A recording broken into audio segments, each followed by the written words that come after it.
Welcome to One Chemistry. Always try to do your best.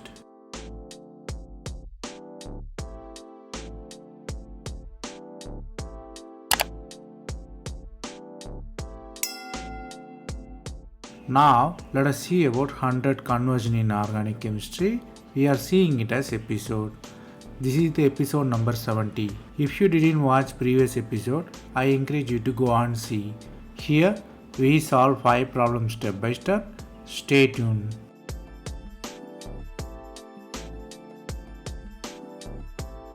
Let us see the question number 1. The starting metal contains linear chain with acidic group and amine group, and it has one methyl below the plane. Amine is anti to it, which is above the plane. You are using sodium nitrate and HBr. They ask you to find the product. From the product, you might see in 2 products bromination may occur. Other 2 products, the epoxidation or ring closure occurs there. So from the reagents and product, you might guess it's a basic reaction involved, and stereochemistry definitely played the role here. The answer is A. Let us see how.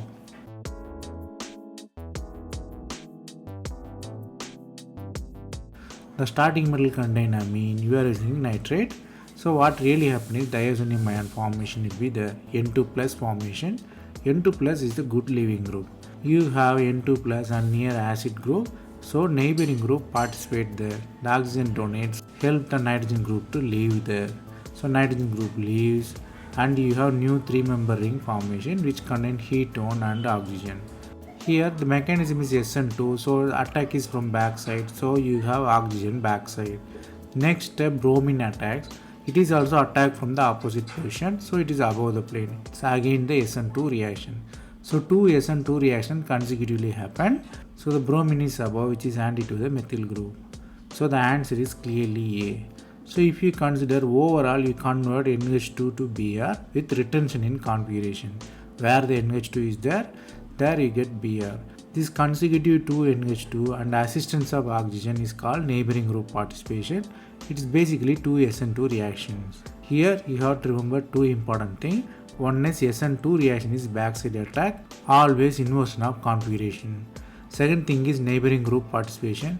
If you have good leaving group nearby, if you have any oxygen or electron rich species, it helps the group to leave there.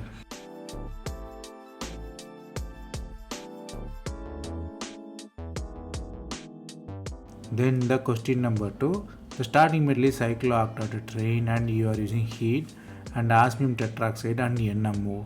NMO is a reagent. Here you have 2 products which contain the various ring sizes 6 and 4 and one possibility of 8-member ring just dihydroxylation. Here dihydroxylation definitely occurs there. Stereochemistry of dihydroxylation and position of hydrogen is the real question there. Here from the reactants you might guess it's a pericyclic reaction and one naming reaction is involved here. The answer is B. Let us see how.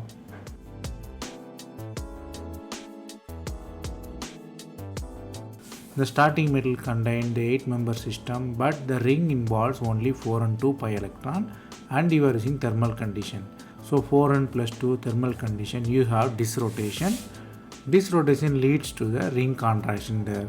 The ring converts into fused 6-member and 4-member ring with hydrogen above. Since it's a disrotation, both will rotate in opposite direction. You have the same thing there.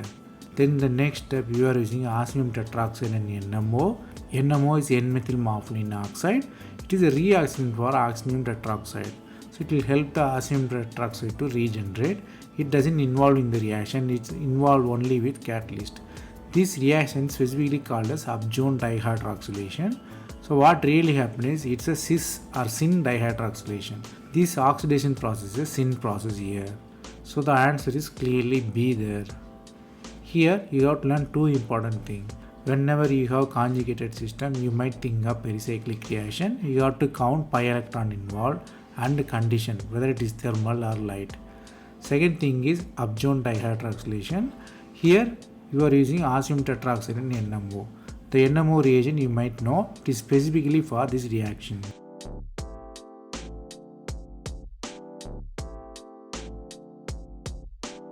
Then the question number 3. The starting metal is the borane and you are having alkyne and water Next step, you are using the bromine attached propene there. It is in the cis form. Then you are using palladium catalyst and base. Here 4 products are given. 4 products suggest that the link between the two compounds occur, basically coupling occurs, and the way of coupling and the configuration is the real question there. They asked whether the double bond is cis or double bond is trans. The first double bond is cis or second double bond is trans. So it's a kind of 4 possibilities they given. From the boron and palladium catalyst, you might guess naming reaction is involved, and definitely new CC bond coupling reaction is occurred there. The answer is B. Let us see how.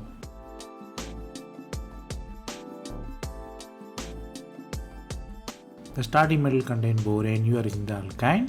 So what really happened is it involves in the reduction. Normally the boron addition is a syn addition. Here the boron is bulkier, that's why you got trans boron here. So purely due to the steric reason you have trans. So in the next step you are using alkene with bromine, which is in the cis form. Since you are using palladium and boron, it's a Suzuki coupling. It's a direct coupling, the direct CC bond formation. The important note here is the retention of alkene will be happen here. This is the nature of Suzuki coupling. So the trans configuration retained there. So the product is clearly B. Here you have to learn two important things. Here you have to know the boron addition normally is syn addition. Due to the bulkiness, here it is a trans addition, that's why trans alkene is formed. If you have derivated alkene with boron compound with palladium catalyst, you might expect Suzuki coupling. In Suzuki coupling, retention of configuration will be there.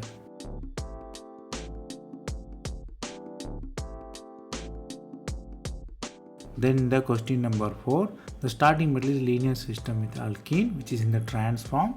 With the end you have 2 hydroxy groups and you have methyl group also attached with alkene there. You are using MnO2. It's an oxidizing agent. They ask you to find the products. The product can be cyclic or linear. Basically they are asking what happened to the OH, whether the both OH are oxidized or both OH are condensed. So from the reagent and reactant you might understand that special reagent is involved and definitely cyclization possibility also there. The answer is C. Let us see how.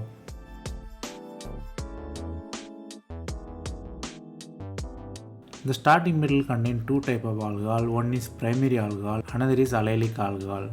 The MnO2 has peculiar property, it only oxidizes allylic alcohol to CO.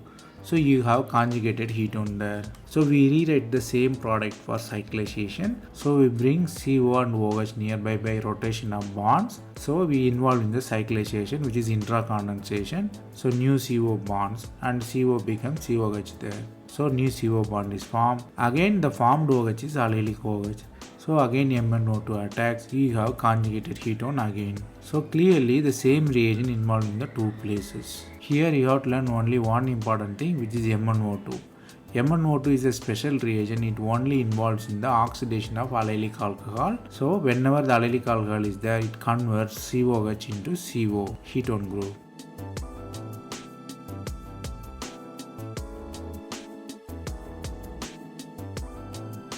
Then the question number 5. The starting metal is 5-member alkyne with OH group is attached there. You are using lithium hydride and sodium methoxide. You are using THF and the solvent is THF there. Then you are using iodine. The products are given. Products are mostly iodized one, the iodine addition. So where the iodine addition is the important here.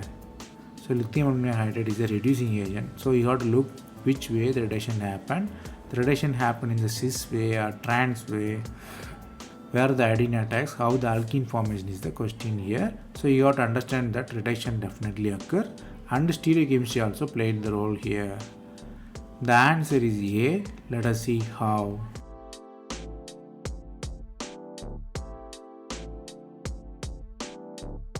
The starting metal contains alcohol, you are using the lithium aluminum hydride. Basically we are seeing guided reduction. It is guided by OH group. So OH coordinate with aluminum. Aluminum can expand its octet, so it's a D block element. It has vacant d orbital, it involved in the multiple bond formation. So OAL bond is formed and it involved in the reduction. So the double bond get reduced there.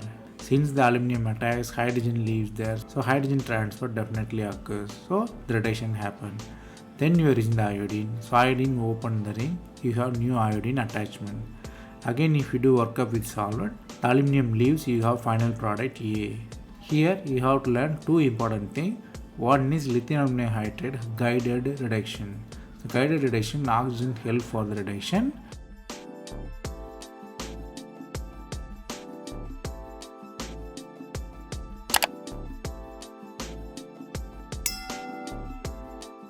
That's all from this episode. I hope it was useful. Thanks for watching. If you have any suggestion, comment below. Stay tuned for next episode.